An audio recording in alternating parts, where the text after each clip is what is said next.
কেন যুদ্ধ থামালো ভারত পাকিস্তান রহস্য ফাঁস করলেন ট্রাম্প।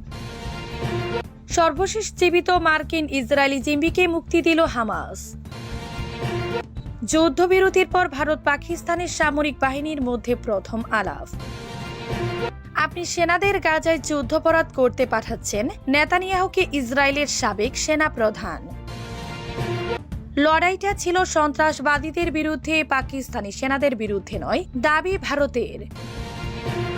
মিয়ানমার জান্তার বিমান হামলায় 17 শিক্ষার্থী নিহত।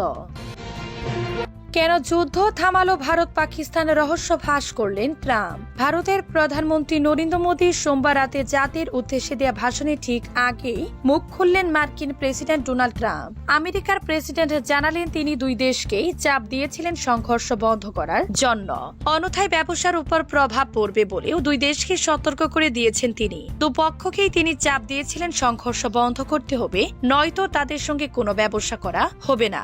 সোমবার হোয়াইট হাউসে বক্তৃতার শুরুতে ভারত পাকিস্তানের প্রসঙ্গে ট্রাম্প জানান, মার্কিন প্রশাসন মধ্যস্থতা করে দুই দেশের মধ্যে তাৎক্ষণিক সংঘর্ষ বিরতি ঘটিয়েছে।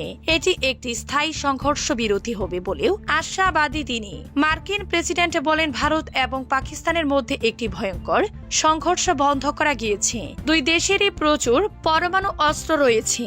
দেখে মনে হচ্ছিল দুই দেশের কেউই থামতে চাইছে না। ট্রাম্প জানান, এই অবস্থায় মধ্যস্থতা করতে নেমে দুই দেশের সঙ্গে বাণিজ্য বন্ধের হুঁশিয়ারি দিয়েছিল আমেরিকা। মার্কিন প্রেসিডেন্ট বলেন, আমরা বলেছিলাম এটা বন্ধ করুন, আমরা আপনাদের সঙ্গে অনেক বাণিজ্য করতে পারি। আপনারা এটা বন্ধ করলে আমরা বাণিজ্য করতে পারি, কিন্তু যদি আপনারা এটা বন্ধ না করেন আমরা আপনাদের সঙ্গে কোনো বাণিজ্য করব না। এরপরে ট্রাম্প নিজেই জানান, বাণিজ্যিক বিষয়টিকে নিয়ে তিনি যেভাবে ব্যবহার করেন তা অন্য কেউ ব্যবহার করতে পারেন না। সর্বশেষ জীবিত মার্কিন ইসরায়েলি জিম্মিকে মুক্তি দিল হামাস। গাজায় আটক সর্বশেষ জীবিত মার্কিন ইসরায়েলি নাগরিক অ্যাডান আলেকজান্ডারকে মুক্তি দিল ফিলিস্তিনি স্বাধীনতাকামী সংগঠন হামাস। যুদ্ধবিরতির সম্ভাব্য সমঝোতার অংশ হিসেবে সোমবার এই জিম্মিকে মুক্তি দিল গাজার শাসক গোষ্ঠীটি। 21 বছর বয়সী আলেকজান্ডার গত বছরের 7 অক্টোবর গাজা সীমান্ত থেকে হামাসের হাতে আটক হন।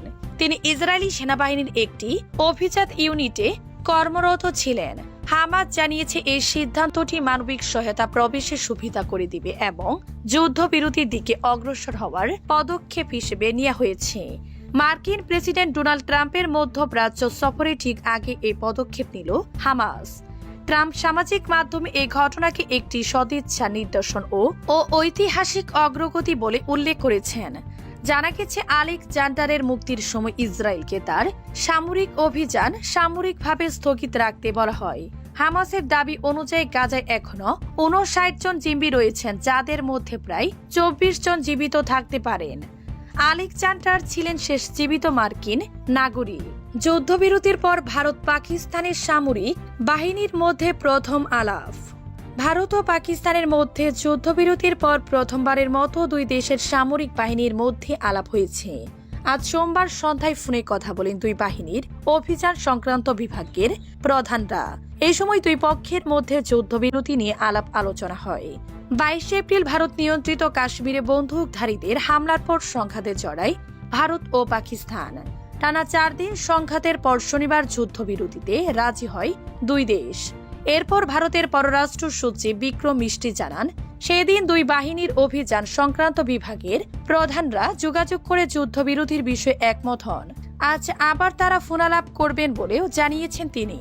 আজকের ফোনালাপে আলোচনার বিষয়ে দুই দেশের সামরিক বাহিনীর পক্ষ থেকে তাৎক্ষণিকভাবে কিছু জানানো হয়নি।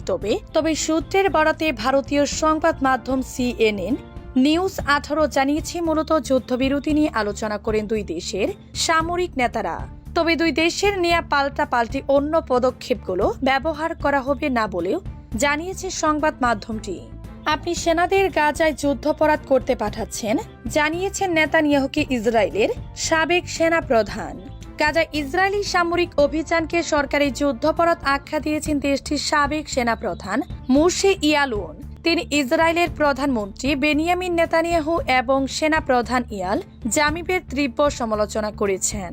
গত বৃহস্পতিবার ইসরায়েলি সংবাদ মাধ্যম ইউনিটে দেয়া এক সাক্ষাৎকারে মোশে ইয়ালুন বলেন, বর্তমান সেনা প্রধান তার সেনাদের গাজায় যুদ্ধাপরাধ করতে পাঠাচ্ছেন। এবং ইসরায়েলি সরকার ইহুদি নৈতিকতা থেকে বিচিত্র হয়েছে। ইসরায়েলি প্রধানমন্ত্রী নেতানিয়াহুর উদ্দেশ্যে দেশটির সাবেক এই সেনা প্রধান বলেন, আপনি সেনাদের যুদ্ধাপরাধ করতে পাঠাচ্ছেন। ইয়েলুন বলেন, ইসরায়েল হামাসের কাছে বন্দীদের পরিত্যাগ করেছে, দেশটি গাজায় জাতিগত নিধন অভিযান চালাচ্ছে। মোশে ইয়ালুন 2013 থেকে 2016 সাল পর্যন্ত ইসরায়েলি প্রধানমন্ত্রী বেনিয়ামিন নেতানিয়াহুর প্রতিরক্ষা মন্ত্রীর দায়িত্ব পালন করেছেন। তিনি দেশটির সেনাবাহিনীর বর্তমান প্রধান ইয়াল জামিরকে আক্রমণ করে বলেন, তিনি স্পষ্টভাবে কোনো অবৈধ আদেশ প্রতিহত করছেন না, বরং তার অধীনে সেনাদের যুদ্ধাপরাধ করতে নির্দেশ দিচ্ছেন।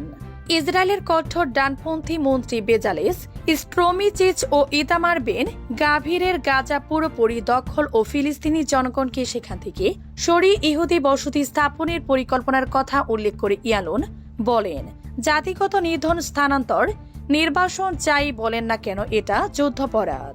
মোশে ইয়ালুন আরো বলেন, স্ট্রোমিচিচ ও ইতামার বেন গাভির হামাসের জায়গায় নতুন কাউকে আনতে চায় না, তারা সেখানে সামরিক শাসন ও ইসরায়েলি বেসামরিক প্রশাসন চায়। লড়াইটা ছিল সন্ত্রাসবাদীদের বিরুদ্ধে, পাকিস্তানি সেনাদের বিরুদ্ধে নয়, দাবি ভারতের। ভারতের সেনাবাহিনী দাবি করেছে 7 মে শুরু হওয়া অপারেশন সিঁদুরের লক্ষ্য ছিল পাকিস্তান অধিকৃত কাশ্মীরের ও পাকিস্তানের অভ্যন্তরে ঘাঁটি গেড়ে বসে থাকা সন্ত্রাসীরা।